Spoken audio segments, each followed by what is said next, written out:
Қайырлы күн барша тыңдарман қауым. Менің YouTube каналыма тіркеліп, қолдау білдіріп кетіңіздер. Өзін-өзі басқару миллионердің көпке көрінбейтін бірінші принципі.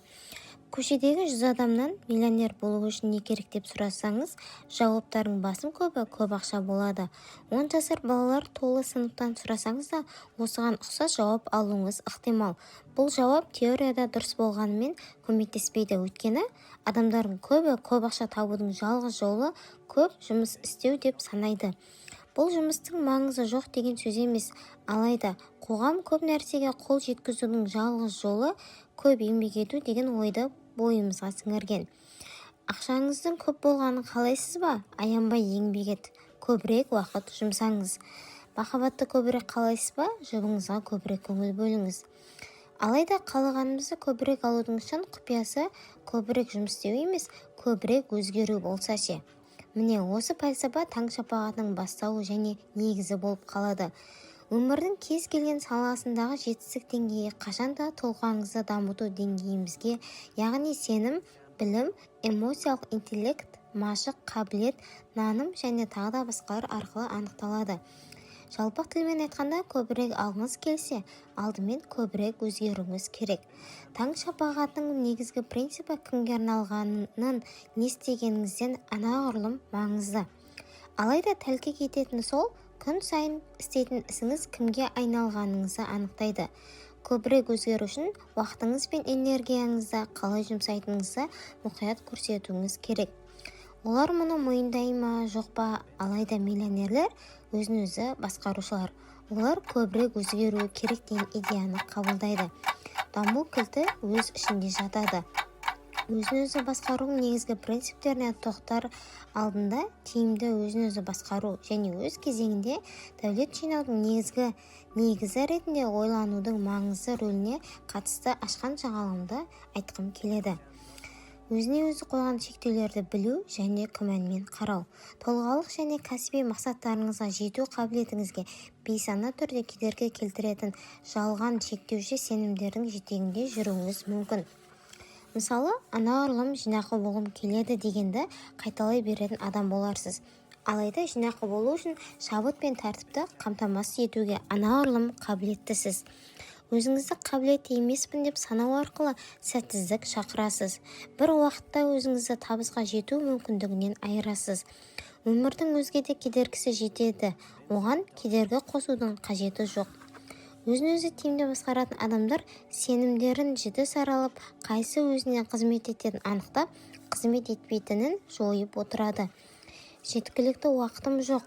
Не мұны ешқашан істей алмаймын деген сияқты шектеуші сенімдей естілетін бірдеңе айтқан сәтіңізде бір сәт кідіріңіз. Шектеуші мәлімдемеңізді қуат беретін жұмыс кестемнің қай тұсына көбірек уақыт таба аламын, оны қалай істесем болады деген сияқты сұраққа айналдырыңыз.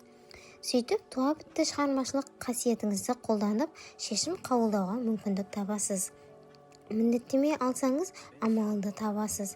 Теннис жұлдызы Мартина Навратилова айтқандай, міндеттеме алу мен қызығудың айырмашылығы жұмыртқа мен ет сияқты. Тауық қызыққан, шошқа міндеттеме алған. Барын салған адам кез келген істі атқара алады. Таң неге ойлағаныңыздан маңызды. Жастық шағым көбіне ұйқымен өткен соң, қазір таңғы 7-ге дейін ұйықтасам, оның өзі тамаша. Тіпті түнде кеш жатсам да үнемі ерте оянамын. Қазір бұл айнымас әдетіме айналды. Күн тәртібімді төңкерген жайт жауапкершілігім артқан сайын түске дейін ұйықтап, түн ортасына дейін жұмыс істеу стратегиясы жұмыс істемейтінін мойындауым болды. Бұл қолайлы емес. Өнімді жұмыс істеу үшін түн ортасына жата алмадым. Және отбасыммен сөйлесу үшін, бизнесті жүргізу үшін және менен вампир болуды тоқтату талабы күшейген ортамен бірлесе шаруа атқару үшін ертеңіне таңда ерте ояна алмадым. Бұл мойындау өзгеруге итермеледі. Қажет болғандықтан қаламасам да таңмен таласа тұратын адамға айналдым.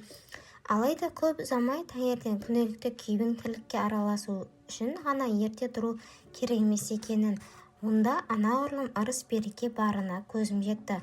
Таңда жылдар бойы мен елемеген жасырын құпия барын мойындадым. Ол маған көбірек жұмыс істеу ғана емес, керісінше мен мүлде орындай алмайтын дүниелерді жасауыма мүмкіндік ашты.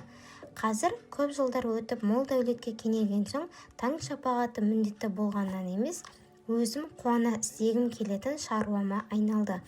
Ол болмаса өмірімнің қалай өтерін білмеймін. Таң ғажайыбының бір бөлігі ол күніңізге серпін береді. Әр күнні мақсатпен, тәртіппен және жігерге толы таңмен бастаңыз. Күніңіз де солай өтпек. Оған көзіңіз жетеді. Мақсатшыл дұрыс жолда екеніңізді сезесіз. Мақсатыңыз айқын болады. Одан оңайлықпен бас тартпайсыз. Таң оңынан басталса, күніңіз өнімді өтеріне кепілдік бар. Мұны қазір жаныңызды, таңыңызды қалай бастайтыныңызбен салыстырыңыз. Жұрт таңертең екі лагердің біріне түседі. Біріншісі жанталасу. Ұйқыңызды қимай оянған сәттен бастап үздіксіз қуаласпа ойынын ойнайсыз. Кешігесіз, ойыңыз шашырайды. Тіпті шалбарыңызды іле киіп кешігіп барасыз. Шаруа үнемі бастан асады, алайда оны істейтін уақыт аз. Тағы бір таңғы лагер беймарал.